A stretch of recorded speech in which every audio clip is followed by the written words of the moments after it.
establishing government offices in every part of the earth and publishing the new law of the kingdom of heaven on earth. क्या है? Establishing government offices. कौन सा government का है? जो यरूशलेम में बैठकर न्याय कर रहा है. गवर्नमेंट ऑफिसर्स हैं in every part of the earth and publishing the new laws of the kingdom of heaven on earth. आप लोग सोचते हैं सब बाइबल में कहां मिला है? Establishing government offices. Kerala government का नहीं, इंडिया गवर्नमेंट का नहीं भाई. Heavenly government offices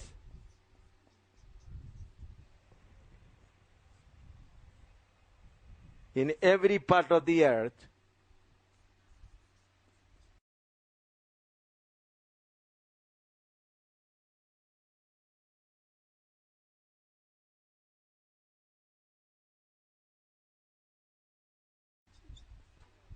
every part of the earth. Hallelujah. Offices. Offices लिखा ऐसे है. Offices नहीं, offices. हाँ, offices नहीं. दफ्तर. In every part of the earth.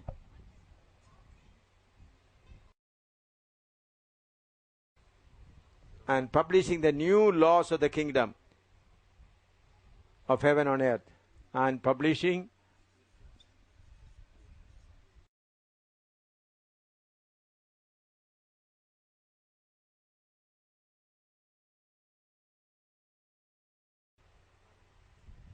the new laws of the kingdom. The new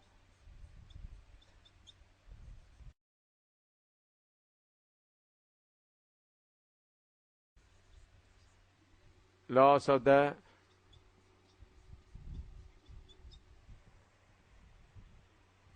kingdom of heaven on earth.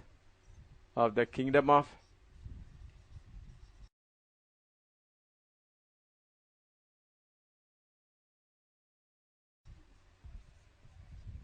यह है literal kingdom.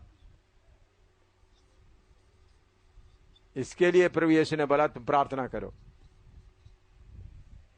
उसमें आत्मिक तौर पर पवित्र आत्मा का राज्य ऑन अर्थ. आइसिया 2 का 2 से 4, मीखा 4 का 1 से 1 और 2 पढ़ो. आइसिया 2 का 2 से 4, मीखा 4 का 1 और 2. अंत के दिनों में ऐसा होगा कि यहोवा के भवन का पर्वत सब पहाड़ों पर दृढ़ किया जाएगा और सब पहाड़ियों से अधिक ऊंचा किया जाएगा और हर जाति के लोग धारा की नाई उसकी ओर चलेंगे और बहुत जातियों के लोग जाएंगे और आपस में कहेंगे आओ हम यहोवा के पर्वत पर चढ़कर याकूब के परमेश्वर के भवन में जाए. तब वह हमको अपने मार्ग सिखाएगा और हम उसके पथों पर चलेंगे क्योंकि यहोवा की व्यवस्था सिय्योन से और उसका वचन यरूशलेम से निकलेगा. हाँ, सारे जगह में अभी ठीक है ना. हर जगह में ऑफिस खोलेंगे, दफ्तर खोलेंगे. हाँ, परमेश्वर का जो सरकार का दफ्तर या स्वर्ग का परमेश्वर का दफ्तर सारे दुनिया में खोला जाएगा और लोगों को मार्ग सिखाएगा. एडमिनिस्ट्रेशन पूरा. 12 division of promised land in 12 strips and the settlement of 12 tribes on the possession. Division of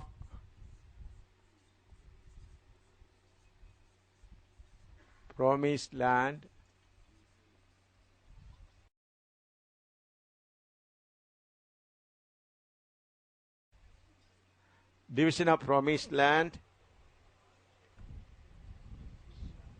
in 12 strips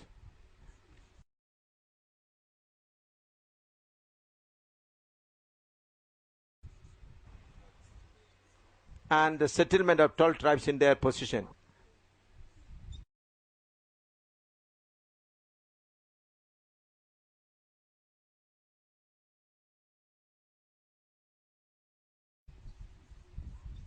Settlement of 12 tribes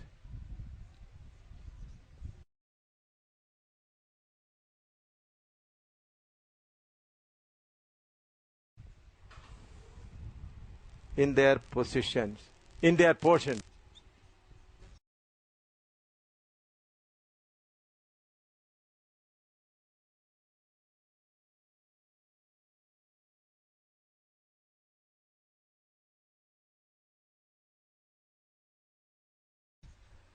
Their portions. 12 कबीलों को अपने अपने जगह में बसाएंगे, उनको जगह बांट के देंगे। 12 कबीले को अपना जगह बांट के देंगे और उनको अपने अपने जगह में बसाएंगे। एसेकिएल 48।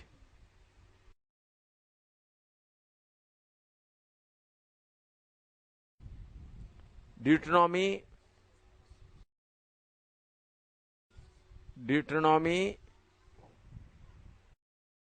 32:8।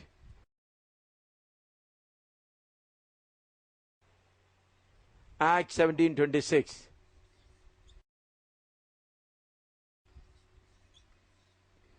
व्यवस्था विवरण 32:8, प्रेरितों काम 17:26। सटिक नेशन इन देयर, जाति जाति के लोगों को अपना देश में बसाना, उनको भी अपना जगह क्या हो जाएगा, बांट कर देगा। इसराइल को बांट के देगा, उसके बाद जाति जाति के लोगों को बांट के देगा।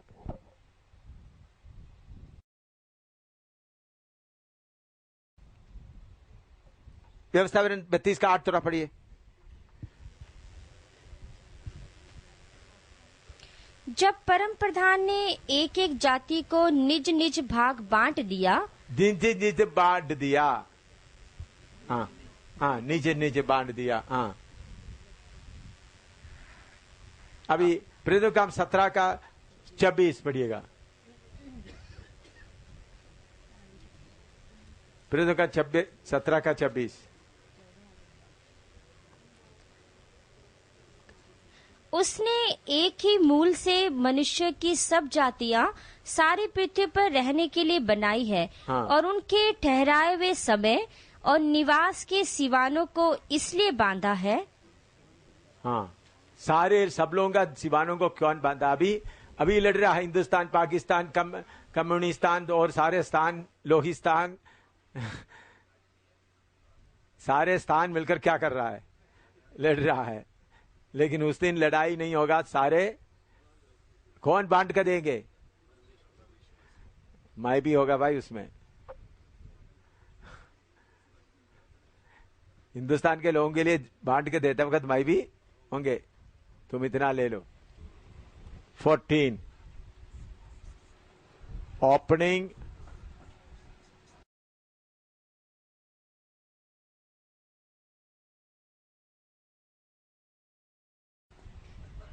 of the Millennium River, opening of the Millennium River.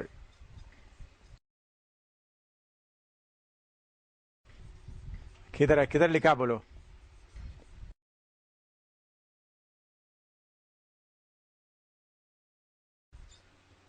Ezekiel 47, Ezekiel 47 पूरा।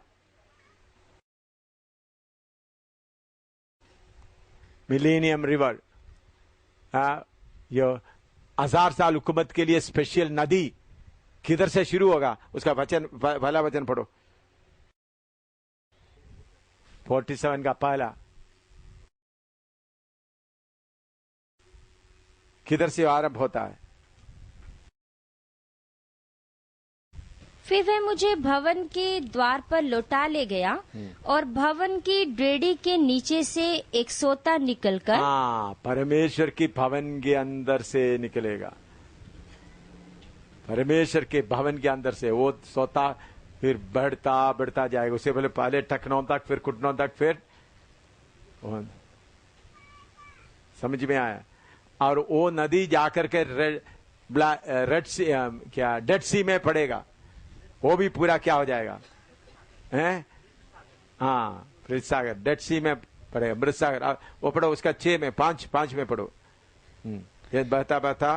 तब फिर उसने 1000 हाथ मापे और ऐसी नदी हो गई जिसके पार मैं ना जा सका, क्योंकि जल बढ़कर तैरने के योग्य था, अर्थात ऐसी नदी थी जिसके पार कोई ना जा सकता था। हाँ, और नीचे वो नदी। तब उसने मुझसे पूछा, हे मनुष्य के संतान, क्या तूने यह देखा है? फिर उसने मुझे नदी के तीर लौटाकर पहुंचा दिया। अच्छा, वो नदी, और उसका 5 पढ़िएगा, नहीं तो नदी। तब उसने मुझसे कहा, 8 पढ़ो। तब उसने मुझसे कहा, यह सोता पूर्वी देश की ओर बह रहा है, हाँ। और अराबा में उतरकर ताल की ओर बहेगा, हाँ। और यह भवन से निकला हुआ सीधा ताल में मिल जाएगा, हाँ। और उसका जल मीठा हो जाएगा। हाँ, हालेलुया। अभी 15।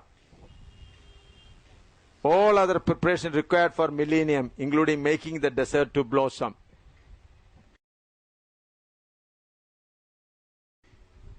All other preparations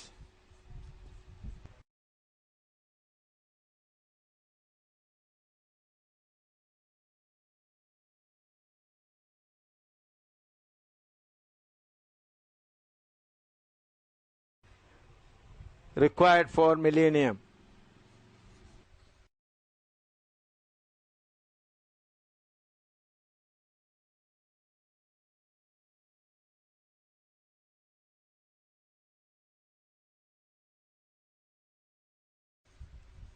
Millennium, required for millennium, including making the desert to blossom. Including making the desert to blossom.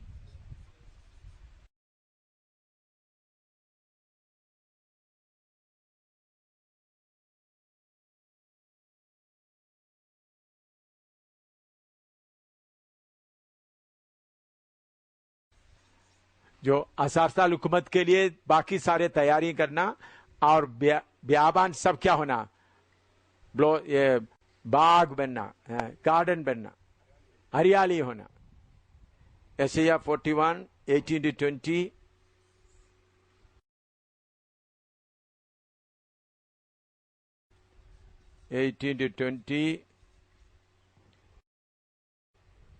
Isaiah 43, 18-21।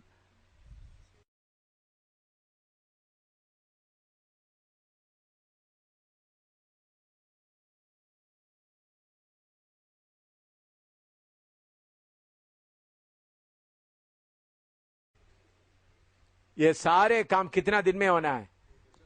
75 days में। ये 75 दिन में। All other preparations required for millennium, including making the desert to blossom. तो 1000 हुकूमत के लिए सब तैयारी, बाकी तैयारी करना, और सारे रेगिस्तान भी क्या बनना है? हरियाली बनना है। यशायाह 41 से 18 से 20, यशायाह 43 का 18 से 21 पढ़िएगा। ऐसे 41 का 18 से 20 तक पढ़िएगा। 41 का 18 से 20 तक। मैं मुंडे टीलों से भी नदियां और मैदानों के बीच में सोते बहाऊंगा। मैं जंगल को ताल और निर्जल देश को सोते ही सोते कर दूंगा। सोते ही सोते कर दूंगा। और 43 का 18 से 21 तक। अब बीती हुई घटनाओं का स्मरण मत करो, ना प्राचीन काल की बातों पर मन लगाओ। देखो, मैं एक नई बात करता हूँ, वह अभी प्रकट होगी। क्या तुम उससे अनजान रहोगे? मैं जंगल में एक मार्ग बनाऊंगा और निर्जल देश में नदियां बहाऊंगा। गीदड़ और शुतुरमुर्ग आदि जंगली जंतु मेरी महिमा करेंगे, क्योंकि मैं अपनी चुनी हुई प्रजा के पीने के लिए जंगल में जल और निर्जल देश में नदियां बहाऊंगा। इसलिए अभी पढ़ो, दानियल 12 का 12 पढ़ो। दानियल 12 का 12। 12 का 12। क्या ही धन्य है वह जो धीरज धरकर 1335 दिन के अंत तक भी पहुँचे। हालेलुया। 1335 के अंत के दिन कौन सा तैयार रहता है? हैं? 1000 साल हुकूमत का पृथ्वी तैयार मिलता है।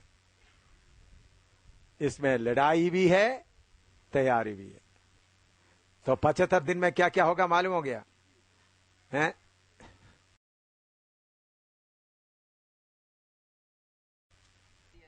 हाँ, और बाकी बाद में। देखो अभी आपको तरतीब से मिल गया है कैसा कैसा होने का। कोई किताब में देखा है ऐसा कहीं भी? इधर उधर कुछ लोग लिखेंगे, एक दो निकालेंगे। मैंने भी आज तक कोई किताब में, प्रकाशित वाक्य किताब में कहीं भी नहीं देखा है दानियल का तरतीब से। अब लेकिन कोई मेहनत करने से, अभी आप लोग बाकी लोगों को ये पढ़ाना है। ये सब कुछ होगा ये, या बोर्ड में ही रहेगा ऐसा? है थोड़ी देर के बाद शाम आएगा भाई, रात आएगा, आएगा तो फिर ये भी आएगा। हैं? 3-4 घंटे के बाद रात आएगा, बोलो, तो फिर ये भी आएगा, ये पूरा भी आएगा। अभी मोहर खोलना शुरू कर रहा है। 6वें अध्याय से क्या कर रहा है? मोहर खोलना शुरू हो रहा है। तो पहला मोहर खोल दिया, किताब का पहला मोहर पढ़िएगा। 6 का पहला और दूसरा अध्याय आयत, प्रकाशवादी का पहला 6 का पहला और दूसरा। फिर मैंने देखा कि मेमने ने उन 7 मोहरों में से एक को खोला और उन 4 प्राणियों में से एक का गर्ज का सा शब्द सुना कि आ। और मैंने दृष्टि की और देखो एक श्वेत घोड़ा है और उसका सवार धनुष लिए हुए है और उसे एक मुकुट दिया गया और वह जय करता हुआ निकला कि और भी जय प्राप्त करे। सफेद घोड़ा और सफेद घोड़ा और उसके ऊपर एक सवार। उसके पास क्या दिया हुआ है? पढ़िएगा।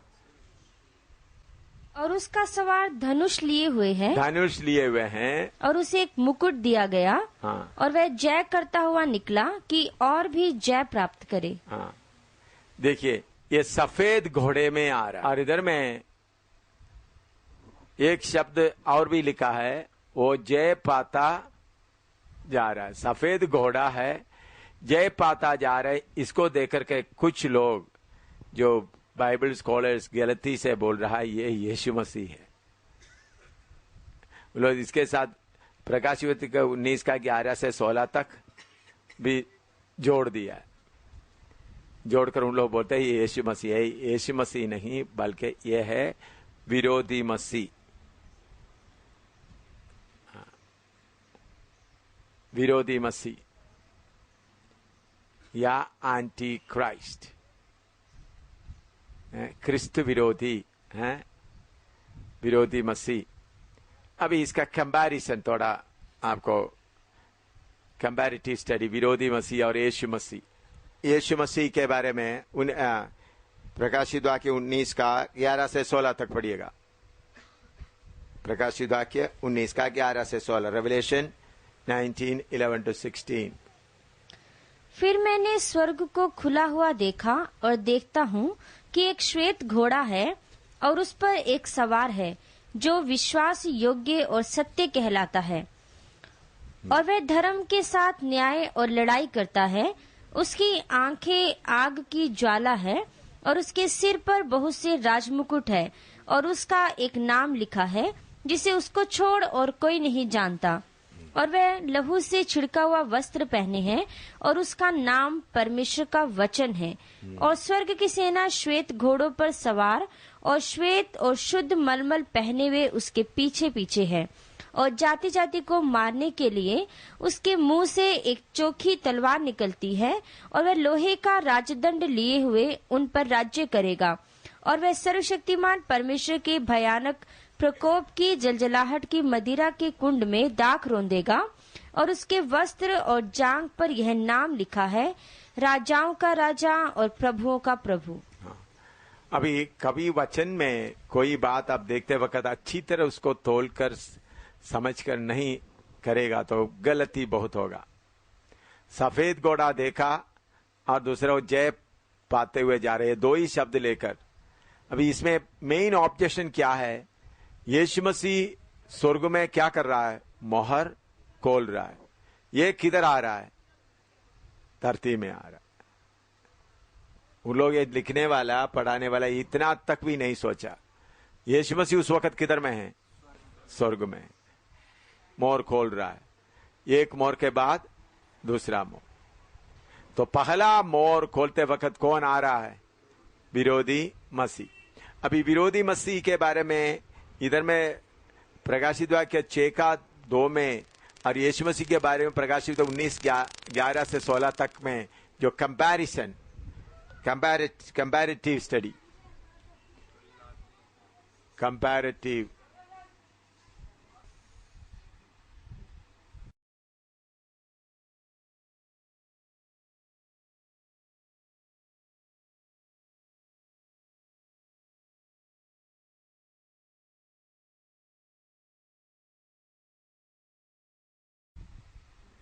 इसमें रेवलेशन 6:2 का यीशु विरोधी मसीह के बारे में, रेवलेशन 19 का 11 से 16 है ना, 11 से 16।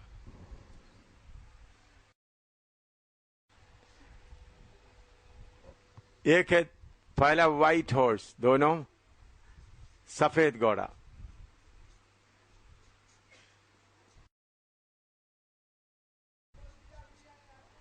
इधर भी क्या है? सफेद घोड़ा।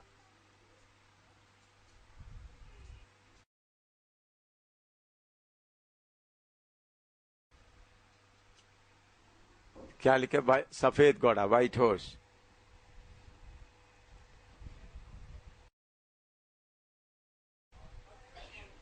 इधर में उनके पास एक बो है, बो। उधर में क्या है? Sharp sword from his mouth. Sharp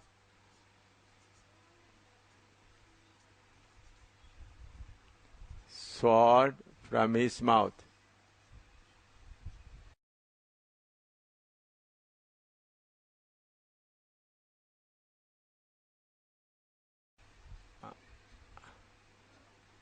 verse लिखता हूं, वर्स क्या है? वर्स 15 है, वर्स 15।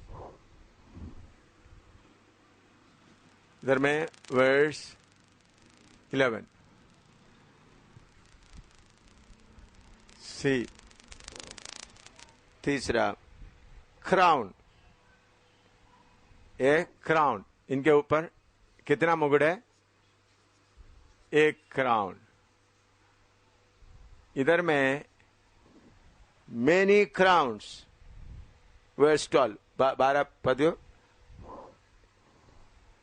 Many crowns.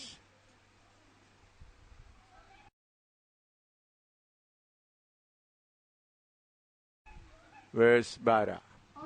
इनके पास सिर्फ एक मुकुट, इनके ऊपर में क्या है? मेनी क्राउन्स हैं।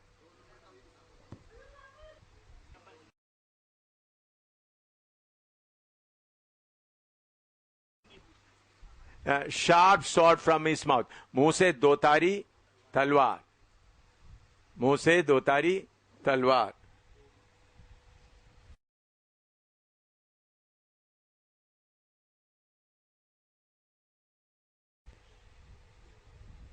मेनी क्राउन्स और रॉयल डायडम। मेनी क्राउन्स और रॉयल डायडम मीन्स बहुत crown.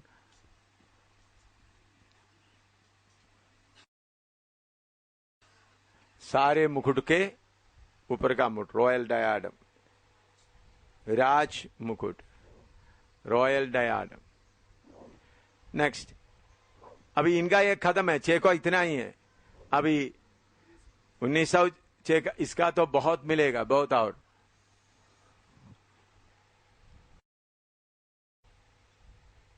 Called faithful and true, उनके बारे में उधर लिखा है, called faithful and true,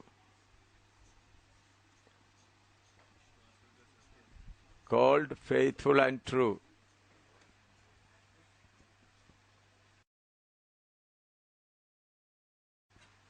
And true. Verse, पढ़ो, faithful and true. Verse 11, 11, 19 का 11 पढ़ो। और उस पर एक सवार है, हाँ। जो विश्वास योग्य और सत्य कहलाता है। हाँ, विश्वास योग्य और सत्य कहलाता है। और आगे 5, eyes like flames of fire, आंख, हिंदी में बोलो, आइज लाइक उसकी flames of fire.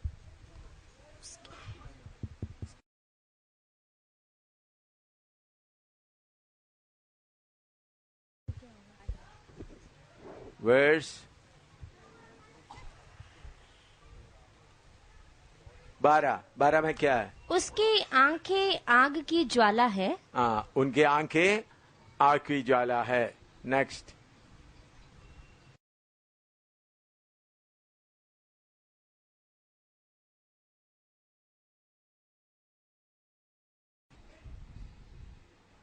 Name called word of God, name, नाम, name called word of God.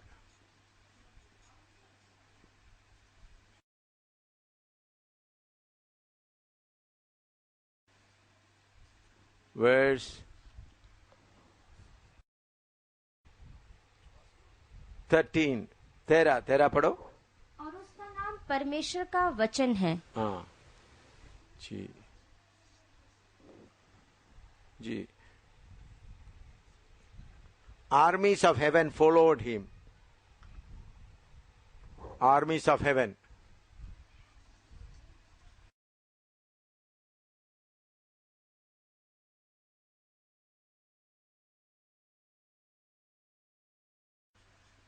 Heaven followed him.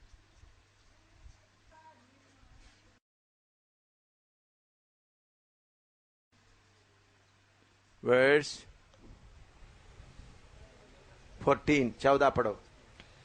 और स्वर्ग की सेना श्वेत घोड़ों पर सवार और श्वेत और शुद्ध मलमल पहने हुए उसके पीछे पीछे है। हाँ, next point.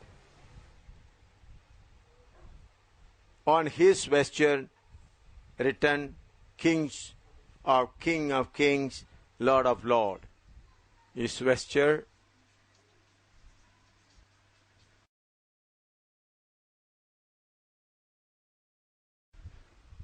written,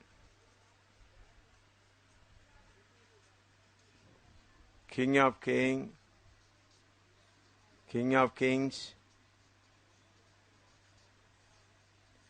and Lord of Lords.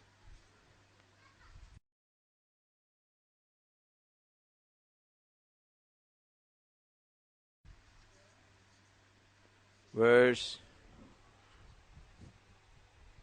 16। प्रकाश 6 का 2 में और 19 का उसमें लिखा, कितना फर्क है देख लो। उसका कपड़े में क्या लिखा हुआ है? राजाओं का राजा, प्रभुओं का प्रभु। कितना फर्क है उसका वेचर, उनके कपड़े पर ना। पढ़ो 16 पढ़ो, 16 पढ़ो।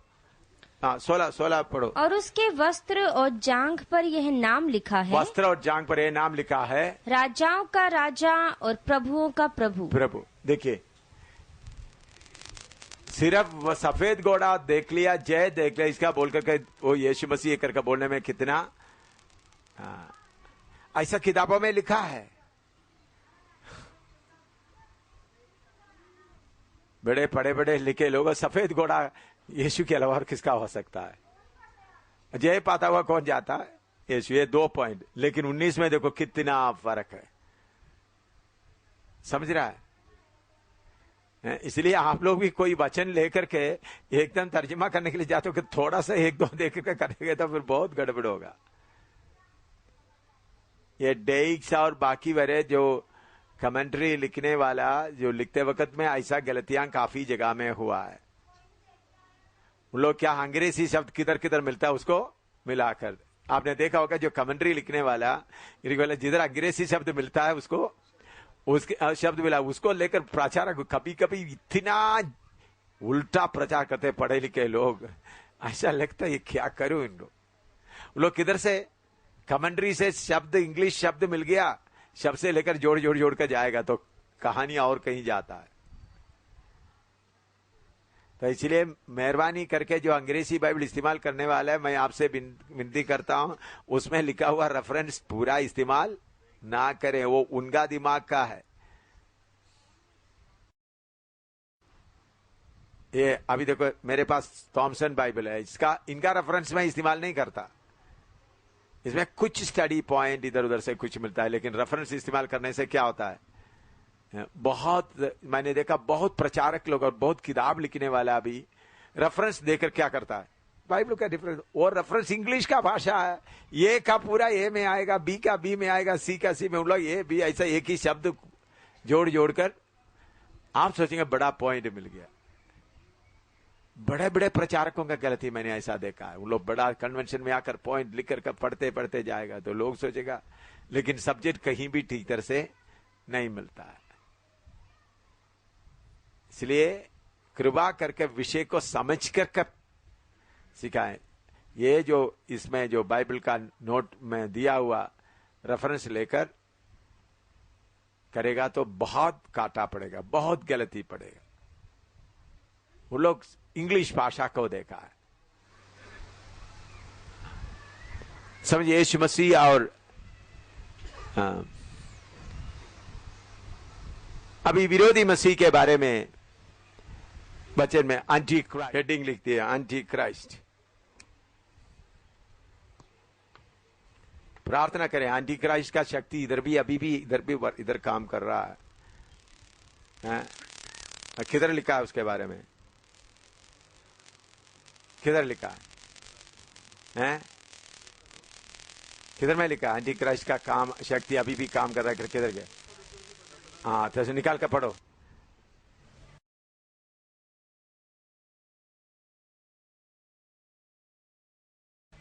दूसरा थिस्सलुनी 2:7 पढ़ो।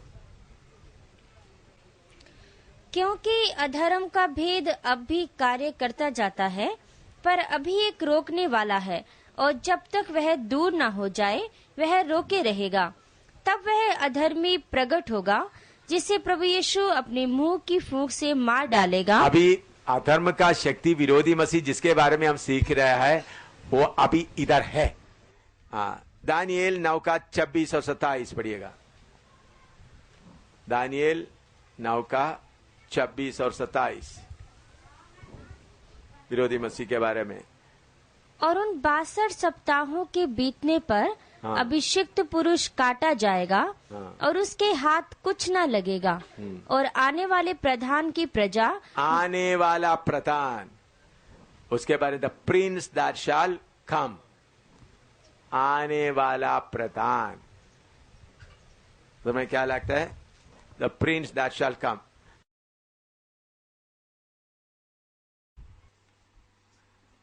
Prince that shall come.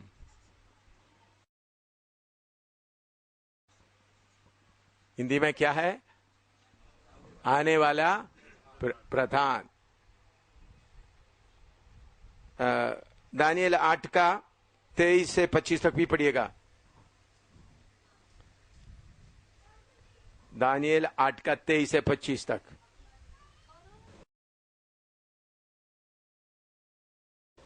और उन राज्यों के अंत समय में जब अपराधी पूरा बल पकड़ेंगे, तब क्रूर दृष्टि वाला और पहेली बूझने वाला एक राजा उठेगा। हाँ, क्रूर दृष्टि वाला और पहेली बूझने वाला। हाँ, पहेली बुझने वाला का मतलब क्या है?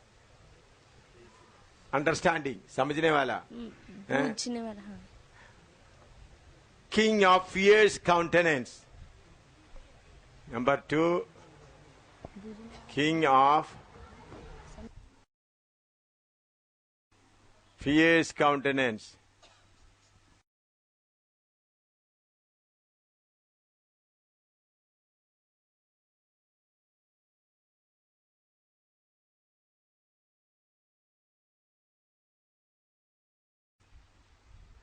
countenance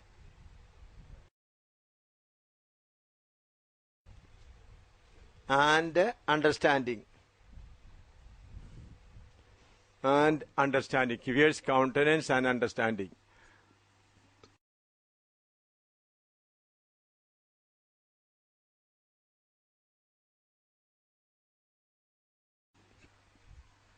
किसमें? Daniel 8:23। Daniel 8:23। Prince that shall come, वो किसमें है? दानियेल 9:26।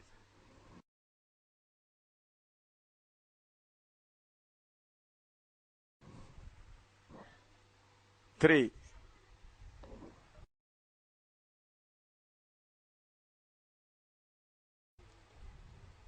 उसका 24 पढ़ो।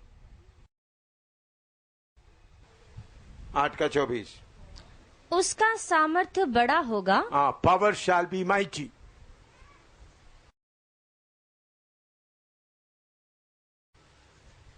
मैं एक्सप्लेन करूंगा आपको।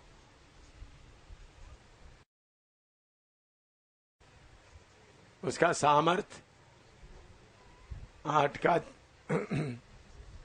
8:24। उसका सामर्थ्य क्या होगा? बड़ा होगा।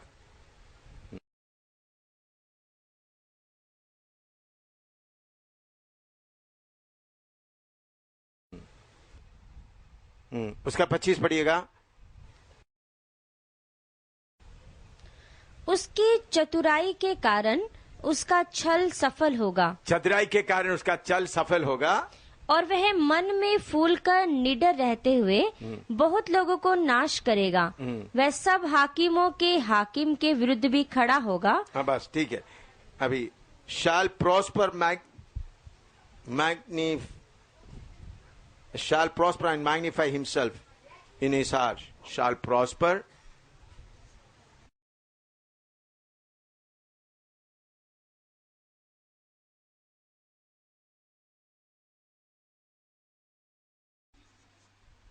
magnify himself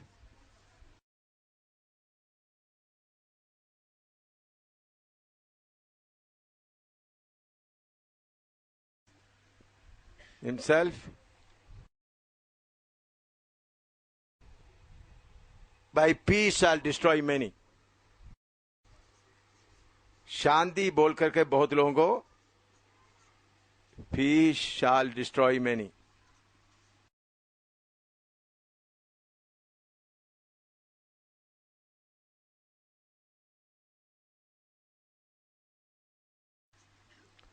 Daniel 8:25।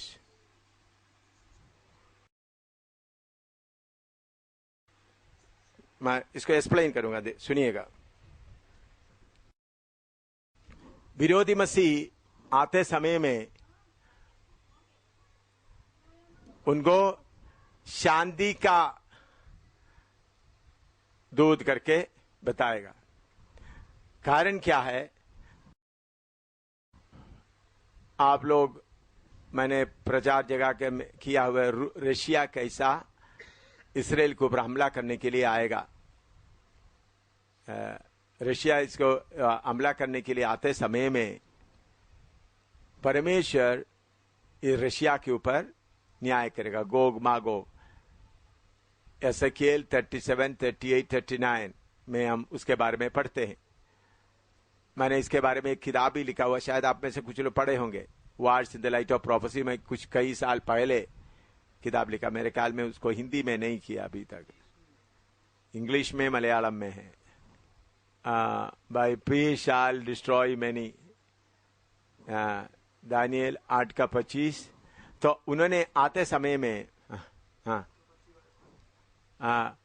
उन्हें तरक्की करेगा। हिंदी में पढ़ो 8:25, उन्होंने हिंदी में लिखा है उसे 8:25। उसके चतुराई के कारण उसका छल सफल होगा, उसका छल सफल होगा, और वह मन में फूलकर निडर रहते हुए रहेगा, बहुत लोगों को नाश करेगा। बहुत लोगों को नाश करेगा, शांति बोलकर बहुत लोगों को नाश करेगा। मालूम हो गया 8 का। तो उस समय में बहुत लड़ाई होगा, इसराइल के खिलाफ हो गए। तो तब उन्होंने क्या बोलेगा, चलो ओमर का वो बिल्डिंग, वो ओमर मस्जिद गिर गया, तो इसराइल को बोलेगा तुम तुम्हारा मंदिर बनाओ। तो सारे लोग क्या होंगे, उनके आज्ञा को पालन करेंगे। मेरे ख्याल में इसके पहले आप लोगों को बताया, मैं यूएनओ में जो ऑफिसर्स को जाकर बताया, तो उन लोग बोला, सवाल पूछा, बहुत देर सवाल पूछने के बाद आखिरी में पूछा हमारा ऑर्डर क्यों नहीं मान रहे। मैंने बोला आपका सेक्रेटरी जनरल है, लेकिन आपका एग्जीक्यूटिव प्रेसिडेंट अभी तक आया नहीं। एग्जीक्यूटिव प्रेसिडेंट कौन है? विरोधी मसीह। तो विरोधी मसीह के लिए बहुत लोग, मैंने इसका और कारण अभी आगे आपको बताएंगे। तो उन्होंने शांति बोलेगा तो सब लोग उसका बात को क्या करेगा, मानेगा। ऐसा बोलकर सब लोगों को अपने, तो उनका पावर बहुत होगा, पावरशाल भी, जो विरोधी मसीह का शक्ति बहुत होगा। दानियल उसके बारे में पहले ही जगह बताता है, बहुत शक्ति के साथ। इसराइल भी उसके साथ क्या करेगा, समझौता करेगा। यिर्मयाह उसके बारे में लिखा है, इसराइल भी समझेगा ये कौन है, असली में हमारा मसीहा है, क्योंकि उन्होंने आकर क्या बोल दिया, इसराइल तुम अपना मंदिर बनाओ। तो इसराइल बोलेगा हमारा मसीहा आ गया। उन लोग उन्होंने मंदिर बनाने के लिए मदद भी करेगा, पैसा वगैरह, सारे फाइनेंशियल सिस्टम सब उनके अंडर में होगा। अभी उसके लिए दुनिया कैसा तैयार हो गया वो बात मैं आपको आगे बताऊंगा। दूसरा तिमोथी 2:9 से 12 तक पढ़िएगा। दूसरा तिमोथी 2:9 से 12।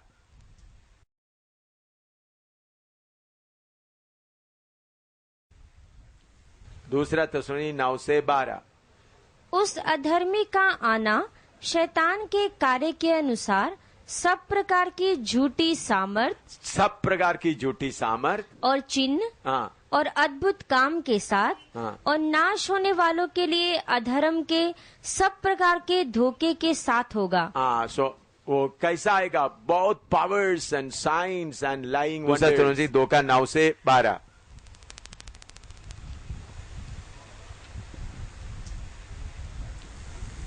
दूसरा तिमोथी 9 से 12। उस अधर्मी का आना शैतान के कार्य के अनुसार सब प्रकार की झूठी सामर्थ और चिन्ह और अद्भुत काम के साथ और नाश होने वालों के लिए अधर्म के सब प्रकार के धोखे के साथ होगा। वो कैसा आएगा, बहुत powers and science and lying wonders. विरोधी मसीह आते वक्त powers, signs, and lying wonders.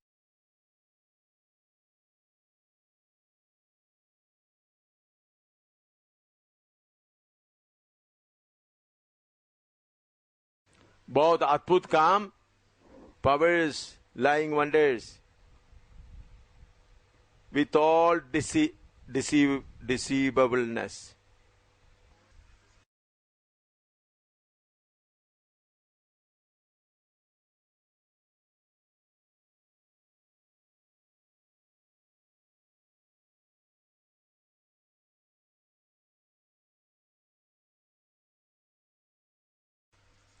All deceivableness, हर किस्म का डिसीट या धोखा देने का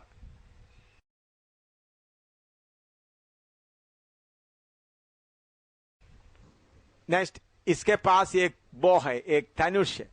क्या है? धनुष। लिखो, यहां से बो, यहां से बो, बो या धनुष, यहां से बो, बो या धनुष। जेरमिया 51 का 56 पढ़िएगा। जेरमिया 51 का 56, जेरमिया 51, 56।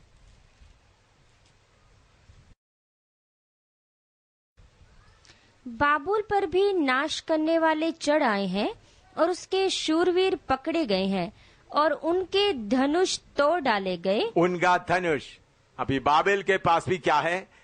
एक धनुष है। उनका धनुष क्या करेगा? तोड़ डाले गए। तोड़ डाले गए। ये धनुष आर्मर्ड फोर्सेस को बताता है। आर्मर्ड फोर्स के लिए हिंदी में क्या बोलेगा? हैं? शस्त्र का साथ का सेना।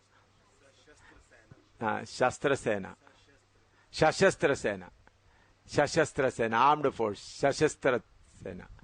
वो उसके साथ होशिया 1 का 5 भी पढ़िएगा। होशिया 1 का 5। और उस समय मैं इजराइल की तराई में इसराइल के धनुष को तोड़ डालूंगा। इसराइल का धनुष वो भी तोड़ जाएगा। तो वो मीन्स आर्म्ड फोर्सेस। वो मतलब आर्म्ड फोर्सेस।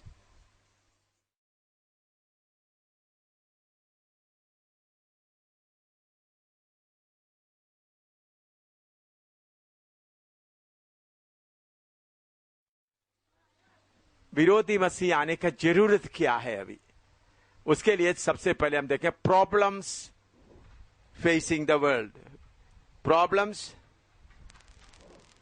ये दुनिया अभी कितना समस्याओं का सामना कर रहा है। Problems the world facing today. ये आप लोग अच्छी तरह समझना। ये बात आपको अच्छी तरह तो पढ़े लिखे लोगों को आप क्या कर सकते हैं? सही वचन बता। Problems facing the world today.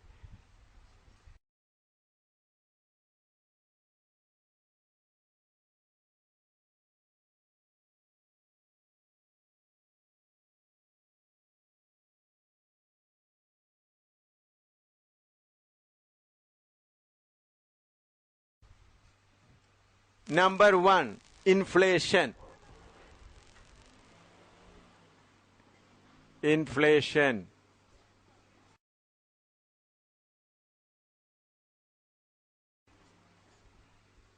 Number 1 क्या है? इन्फ्लेशन है। प्रॉब्लम्स फेसिंग द दुनिया अभी दुनिया सामने करने वाला बड़े समस्या। अभी दुनिया सामने करने वाला बड़े बड़े समस्या। दुनिया का बड़ा समस्या है। लिखो, दुनिया का बड़े समस्या है। तो एक है इन्फ्लेशन। इन्फ्लेशन का मतलब मुद्रा स्थिति। उसके लिए इन्फ्लेशन का असली मतलब क्या है? उसका रूट कॉज। अभी हमारे पास देखो 5 लाख रुपया है, समझ लो 500,000, 5 लाख रुपया। इतना 5 लाख रुपया का नोट छपाना है तो इतना कीमत का सोना गोल्ड रिजर्व बैंक में होना है।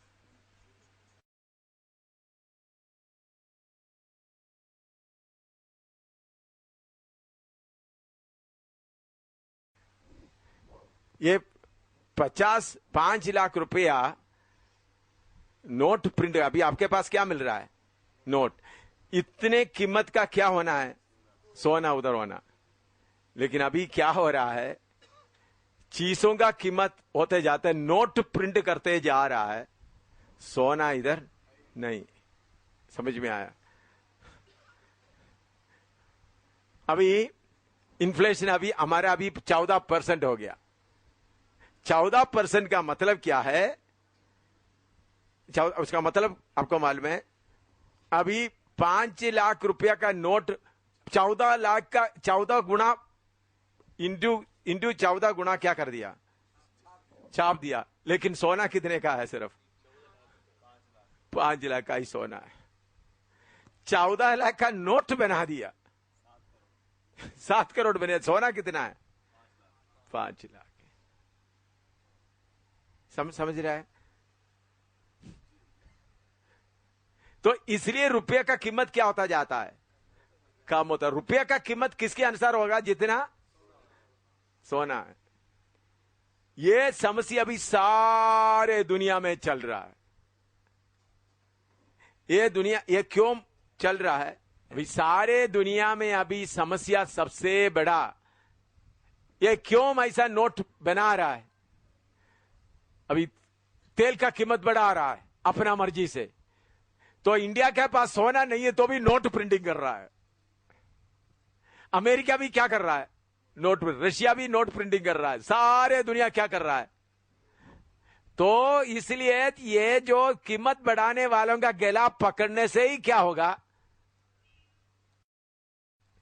समझ में आए? ये तेल का कीमत क्या कर रहा है?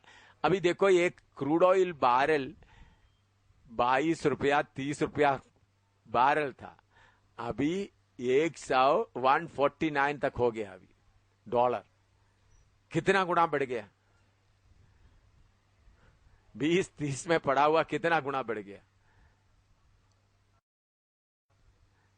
अभी इन्फ्लेशन अमेरिका, चाइना, जापान, हर देश में अभी इन्फ्लेशन को या मुद्रा इसको कंट्रोल नहीं करेगा तो सारे फाइनेंशियल सिस्टम क्या हो जाएगा? तो इसलिए सारे दुनिया इंतजार कर, कोई एक आदमी आ जाए, क्या करें? अभी कंट्रोल करने वाला कोई नहीं है। यूएनओ बैठा हुआ, उनको कौन मान रहा है? यूएनओ तो कानून के पास कानून पाल रहा है। कौन? सऊदी अरेबिया तेल का कीमत बढ़ाते जा रहा है। सऊदी अरेबिया और दूसरा अरब, ईरान वगैरह क्या कर रहा है? कुवैत वगैरह सब अपना oil producing countries, OPEC, oil producing countries, OPEC, हाँ, तेल उत्पादक देश, हाँ, OPEC, OPEC, oil producing countries.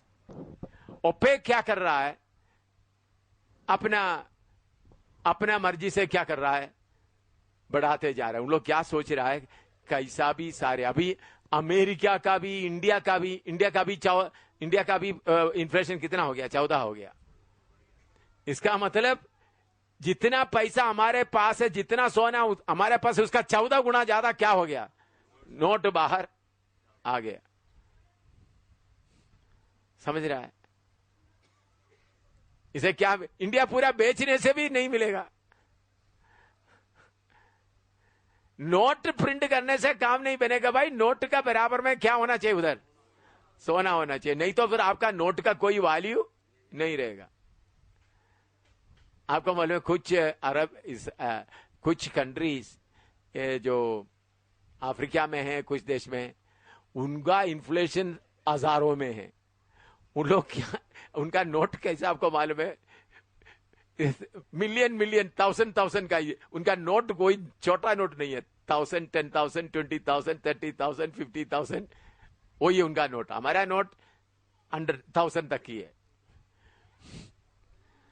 वो लोग इतना नोट लेके जाने से इतना सामान मिलेगा।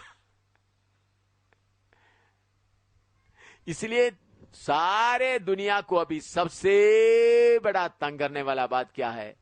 इन्फ्लेशन, मुद्रास्फीति। लिखो,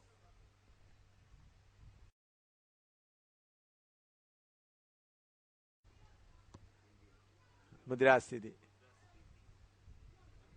सबसे बड़ा प्रॉब्लम।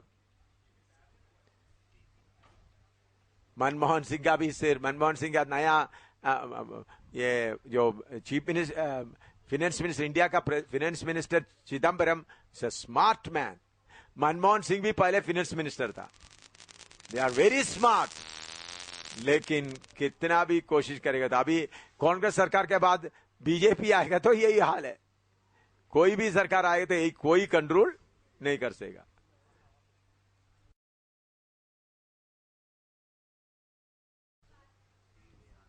अभी आपको मालूम, अभी ये आपको समझाने के लिए ये नोट क्यों प्रिंट कर रहा है वो भी आपको इधर इधर सुनो, नहीं तो आप लोगों के दिमाग में शायद नहीं जाएगा। अच्छी तरह समझना।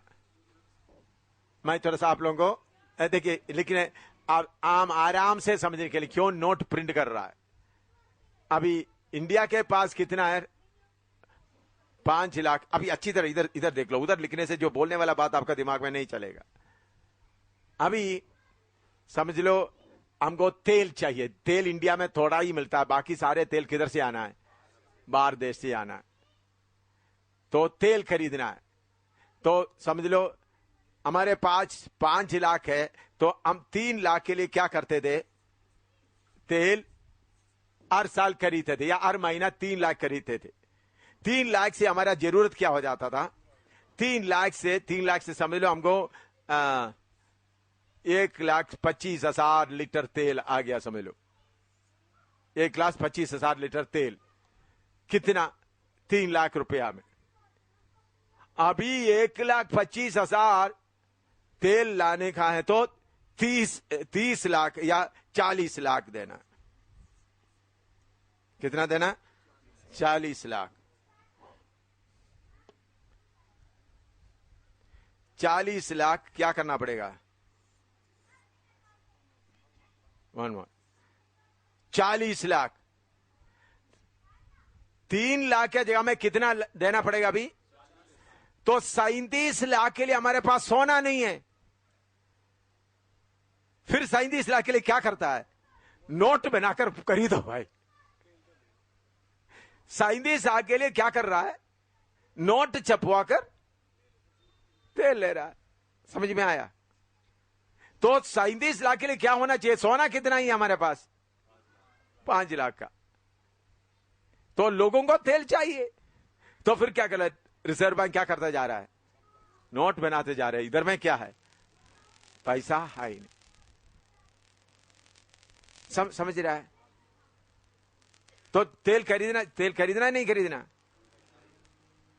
कीमत बढ़ रहा है। इसी मुताबिक एक एक आइटम का, लोहे का, सीमेंट का, प्लास्टिक का, खाने का चीज का, तो चीज चाहिए लोगों को। खरीदा नहीं तो लोग बोलेंगे। अभी पिछले दिनों में लोग अपना चिदम्बरम ने बोला चलो ऐसा करते हैं, तेल हम कम कर देते हैं। तेल क्या 1,25,000 के जगह में क्या लाएंगे? 5,000 लीटर लाएंगे। 5,000 लीटर लाएगा तो क्या होगा? हिंदुस्तान में पूरा आग लगेगा। तेल के लिए इतना, और तेल का कीमत इतना होगा वो पूरा ब्लैक मार्केट में चले जाएगा। बहुत हंगामा होगा। नहीं होगा? तेल के लिए पूरा जलाना शुरू कर देगा, कितना गाड़ी जल जाएगा। इसलिए बोलता है चलो भाई कैसा भी डुप्लीकेट नोट बना दो, माल मंगा लो। ऐसा है। अभी आपको मालूम हो गया फिनेंस मिनिस्टर का समस्या, सिर दर्द क्या है। ये अभी बीजेपी आ गया तो भी उनको यही करना पड़ेगा। हाँ, तेल पर सब्सिडी भी देना पड़ता है, वो भी प्रॉब्लम, उसका भी पैसा देना पड़ता है। अभी समझ में आया इन्फ्लेशन कैसा आता है, मुद्रास्फीति कैसा है। बहुत लोग मुद्रास्फीति का बहुत बात को मुद्रास्फीति क्या, हमको हमारा रेशन पानी चाहिए, हमारा रोटी चाहिए, बस मुद्रास्फीति सरकार जाने हमको क्या। ऐसा बढ़ते जाएगा तो एक दिन अगर समझ लो ये बढ़ते जाएंगे तो बोलेगा इंडिया का रुपया का कोई कीमत नहीं है। इंडिया को तेल देना बंद कर दो, इंडिया को रेशन देना बंद कर दो, इंडिया के सब भूखे मरेंगे।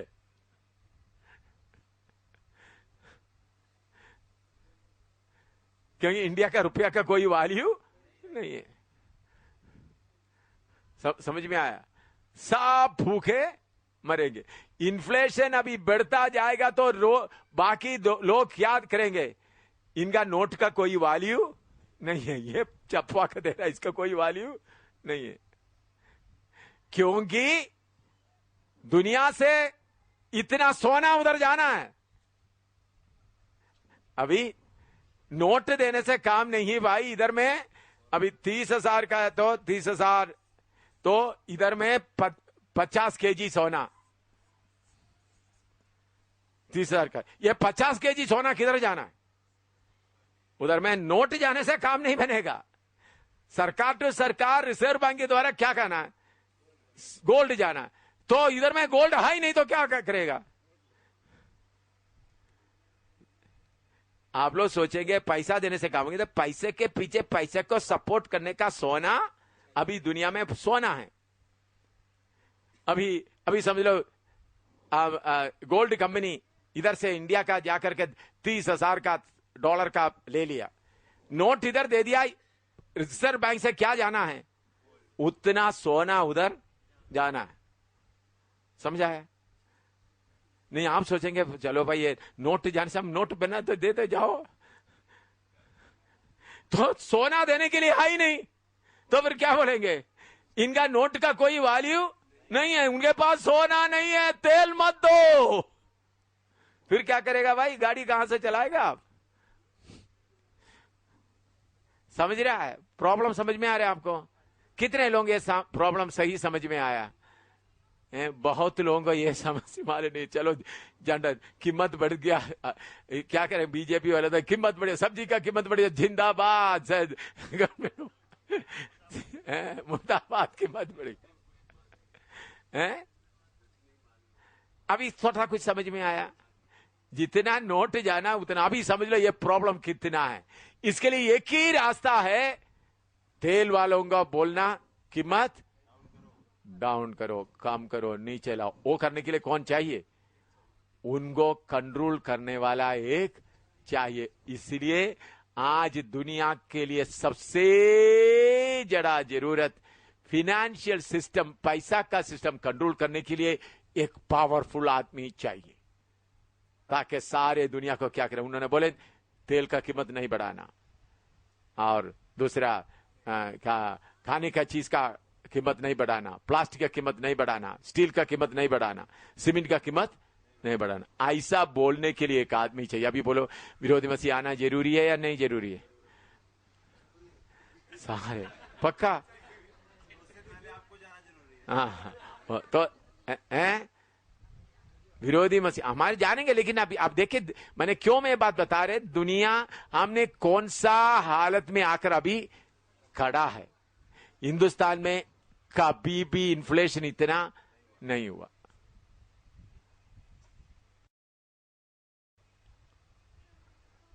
नोट छपवा कर करने से काम नहीं का। नोट का सपोर्ट करने के लिए क्या होना चाहिए? गोल्ड चाहिए। नहीं तो हम तो अभी देख लो, हम अमेरिका से आपको समझ रही, हम अमेरिका से डॉलर $3,000 का चीज खरीद लिया, तो एक एक साल में जितना डॉलर उधर से खरीदा उतना सोना इंडिया से किधर जाता है? उधर जाता है। अमेरिका से जितने का अमेरिका का सोना इधर आता है। यह है बिहाइंड द सीन का काम है। यह है, हम लोग सोचे नोट में सारे काम हो जाए। आगे समझ लो, ये नोट के पीछे सोना का सपोर्ट नहीं है तो क्या होगा? हैं? कागज हो, कोई कुछ देगा? इंडिया को 5 रुपया का नोट प्रिंट करना तो 5 रुपया का सोना उधर होना चाहिए, लेकिन अभी नहीं है। इसलिए परसेंट कितना हो गया? 14% हो गया मुद्रा स्थिति। इसलिए ये सारे रशिया में है, चीन में है, अमेरिका में है, इंग्लैंड में है, हर जगह में ये कौन कंट्रोल करते जा रहा है? ओपेक कंट्रीज क्या कर रहा है? तेल का कीमत, क्रूड ऑयल का बढ़ाते जा रहा है।